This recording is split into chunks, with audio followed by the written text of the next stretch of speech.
आज का वीडियो बहुत इंटरेस्टिंग होने वाला है क्योंकि आज हम बात कर रहे हैं धुरंधर की, जिसने अपने ओवरसीज कलेक्शन में 1300 करोड़ रुपए कलेक्ट किए हैं, जिसमें से 835 करोड़ रुपए इसका डोमेस्टिक कलेक्शन है। और जिसने भी ये फिल्म अब तक नहीं देखी है, मत जाइए थिएटर, क्योंकि अब ये रिलीज हो चुकी है नेटफ्लिक्स पे। मगर भैया फिल्म तो रिलीज हो गई है नेटफ्लिक्स में, मगर नेटफ्लिक्स ने इसको कुछ बदलाव, कुछ चेंजेस के साथ रिलीज किया, जिसमें सबसे बड़ा चेंज है कि फिल्म की लेंथ को कम कर दिया गया है। क्योंकि जब फिल्म थिएटर में रिलीज हुई थी तो वो फिल्म थी 3 घंटे 34 मिनट की, और जब फिल्म नेटफ्लिक्स में रिलीज हुई है तो वो है 3 घंटे 25 मिनट की, मतलब 9 मिनट की हेरा फेरी हुई है। अब भैया 9 मिनट की हेरा फेरी कैसे हुई ये मैं बताता हूं। 9 मिनट की हेरा फेरी ऐसे हुई है कि जो फिल्म थिएटर में रिलीज हुई थी वो हुई थी 24 फ्रेम पर सेकंड पे, और जो फिल्म नेटफ्लिक्स पे रिलीज हुई है वो है 25 फ्रेम पर सेकंड पे। इसका मतलब ये है कि फिल्म को थोड़ा सा स्पीड दे दिया गया है, जिसके कारण उसके जो 8 से 9 मिनट है वो कम हो गए हैं। और दूसरा कारण है कि कुछ जगह पे जैसे इंटरवल का सीन होता है उसमें आधा मिनट 1 मिनट चले जाता है, तो वो फिलर्स भी हटा दिए गए हैं। अभी रुकिए, अभी इसके बाद एक बड़ा चेंज आया है कि जो बलौच की गाली गलौच है उसको भी नेटफ्लिक्स ने म्यूट कर दिया है। नेटफ्लिक्स बन चुका है संस्कारी। उसके साथ साथ कुछ और सीन्स भी थे जो कि बहुत ज्यादा वायलेंट टाइप के थे, वो भी नेटफ्लिक्स ने उनके ऊपर भी कैची चला दी है। अभी एक और चेंज है, एक और चेंज बचा है जिसका नाम है उसका कलर ग्रेडिंग। कलर ग्रेडिंग भी चेंज हो गई है फिल्म की। जो फिल्म थिएटर पे रिलीज हुई थी वो film dark tone colour grade pay release की गई थी, और जो फिल्म रिलीज हुई है नेटफ्लिक्स पे उसको थोड़ा ब्राइट टोन पे रिलीज किया गया है। मगर आप इसको आपके थिएटर वाले एक्सपीरियंस पे फील करना चाहते हैं तो इसके बारे में भी मैं बताता हूं। आप चाहे तो अपने टीवी में एक विविड मोड को ऑन कर सकते हैं, जिसमें आपको थिएटिकल फील आ जाएगा। चलिए बात करते हैं आदित्य धर की। आदित्य धर इसके कैप्टन ऑफ द शिप है, और उनने 2019 में उरी बनाई थी। उरी बनाने के बाद उनने वापसी की धुरंधर, जो कि 2025 में आई, और अब वो 1300 करोड़ रुपए कमा चुकी है। मतलब ये है कि ओवरऑल मोटा मोटा देखा जाए तो आदित्य धर का काम बहुत अच्छा था, स्टोरी बहुत अच्छी थी, और साथ साथ ग्रिपिंग जो थी, जो कहानी की ग्रिपिंग जो थी वो बहुत बढ़िया थी, जिसने पेस पकड़ के रखा और ऑडियंस को बिल्कुल भी बोर होने का मौका नहीं दिया। बात करते हैं एक्टिंग की, तो एक्टिंग में तो अक्षय खन्ना ने मैदान मार दिया है। रणवीर सिंह की एक्टिंग को ओवरशैडो कर लिया है। वैसे ये काम अक्षय खन्ना बहुत दिनों से करते आ रहे हैं। आप देखेंगे बॉबी देओल को भी हमराज में उन्होंने ओवरशैडो कर दिया था, रेस में भी सैफ अली खान को उन्होंने ओवरशैडो कर दिया था। आप देखेंगे एक और फिल्म थी जिसका नाम था दीवानगी, उसमें भी अजय देवगन को अक्षय खन्ना ने ओवरशैडो कर दिया था।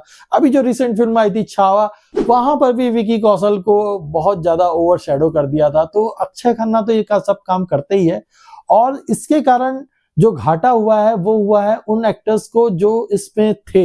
जैसे रणवीर सिंह की जो पॉपुलैरिटी है उस पर थोड़ा सा फर्क पड़ा है। बाकी आर माधवन, संजय दत्त तो एवरग्रीन है, उनको कोई ज्यादा फर्क नहीं पड़ता। बट हीरो हीरो होता है, हीरो को थोड़ा बहुत फर्क पड़ सकता है।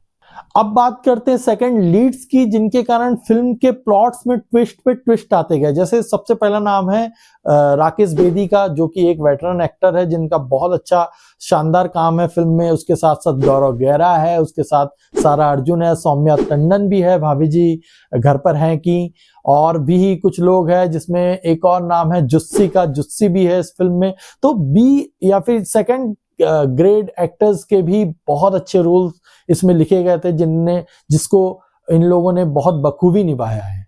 अब बात करते हैं उस लड़के की जिसने इसके ट्रेलर को एडिट किया था। ट्रेलर जब आया था तो ट्रेलर था 4 मिनट का, जिसमें सारे कैरेक्टर अपने अपने बारे में अपना इंट्रो दे रहे थे, और लास्ट में रणवीर सिंह आते हैं। मगर इस ट्रेलर में सबसे अच्छी बात यह थी कि इस ट्रेलर को एडिट किया था एक 22 साल के लड़के ने, और ये 22 साल का लड़का कोई और नहीं है, यामी गौतम का छोटा भाई ओजस गौतम।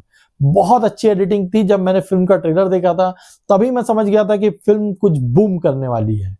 अब बात करते हैं बैकग्राउंड म्यूजिक की, जिसने स्टोरी को पेश दिया। बैकग्राउंड म्यूजिक बहुत अच्छा था, चाहे वो चेजिंग सीन हो, या फिर वो एक अक्षय खन्ना की एंट्री सॉन्ग हो, या किसी कैरेक्टर की एंट्री सॉन्ग हो, सब में ही बैकग्राउंड म्यूजिक बहुत शानदार था। साथ साथ इसके सॉन्ग्स भी बहुत अच्छे थे। कुछ गाने तो मुझे याद है, कुछ गाने मैं भूल गया था। मैंने घर आया वापस से टीवी में देखा, तब मुझे पता चला कि ये गाना तो वहां पर था। जैसे लुट ले गया, जैसे था रंबा हो, ये भी गाना मुझे अच्छा था। सलमान डकैत की एंट्री सॉन्ग जो था वो भी बहुत अच्छा था।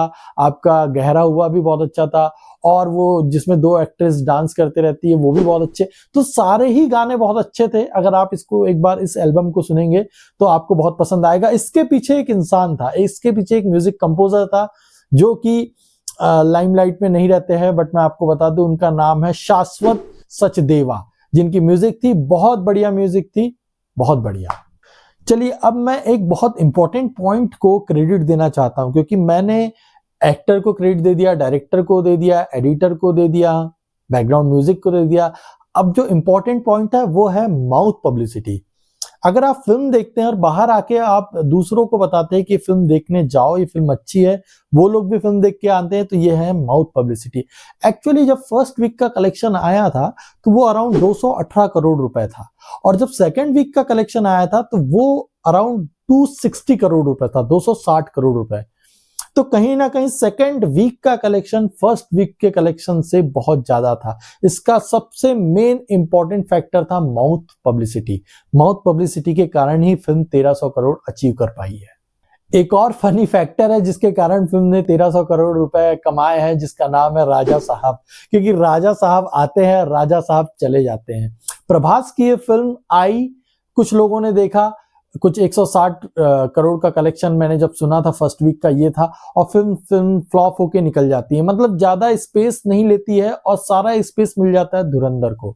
वैसे ही कुछ और फिल्में आती है जिसमें 21 एक नाम था, दूसरा नाम था अवतार, तीसरा नाम था मैं तेरा तू मेरी तू मेरा मैं, ऐसी कुछ नाम था, मैं तेरा तू मेरी मैं तेरा, ये नाम था। और ये फिल्म भी फ्लॉप होके चली जाती है। मतलब पूरा 50 दिन का एरिया जो है वो कैप्चर कर लिया था धुरंधर ने, इसके कारण ही वो 1300 करोड़ तक पहुंच पाई थी। और अब धुरंधर फोर्थ हाईएस्ट कलेक्शन वाली फिल्म बन गई है, क्योंकि पहले नाम पे तो था दंगल का जो कि 2050 करोड़ पे रुकी हुई थी, दूसरा था बाहुबली जिसका कलेक्शन था 1750 करोड़ रुपए, तीसरा था पुष्पा जो थी 1640 करोड़ रुपए, और अब तीसरी बन गई है धुरंधर जो कि 1300 करोड़ पे अपने आप को कहीं ना कहीं स्टेबल करके बैठी है। अब बात करते हैं फ्यूचर की। फ्यूचर में 19 मार्च को धुरंधर का सेकंड पार्ट आने वाला है, और धुरंधर के सेकंड के पार्ट के साथ एक और एक्टर आने वाले हैं जिसका नाम है यश। यश आ रहे हैं अपनी टॉक्सिक के साथ। टॉक्सिक का टीजर आ गया है, बहुत ज्यादा टॉक्सिक था, और उसके पोस्टर आ गए, वो भी बहुत ज्यादा टॉक्सिक थे। अब फिल्म आने वाली है 19 मार्च को, तो अब देखना ये होगा कि ये बैटल कैसी रहती है, टॉक्सिक वर्सेस धुरंधर 2। टॉक्सिक बनती है या टॉक्सिक धुरंधर 2 से भी ज्यादा कलेक्ट करती है, क्योंकि धुरंधर ने अपना एक अलग तरीके का बेंचमार्क सेट किया है। तो उससे हम सोच रहे हैं कि धुरंधर 2 भी अराउंड 1500 करोड़ या 2000 करोड़ कलेक्ट करेगी। अब देखना यह है कि ये दोनों फिल्म टॉक्सिक और धुरंधर किस तरह का कलेक्शन करती है। चलिए अब आपका काम, आप बताइए मुझे कमेंट बॉक्स में लिख के कि आप कौन सी फिल्म देखने जाएंगे, धुरंधर 2 या टॉक्सिक। मिलते हैं नेक्स्ट वीडियो में।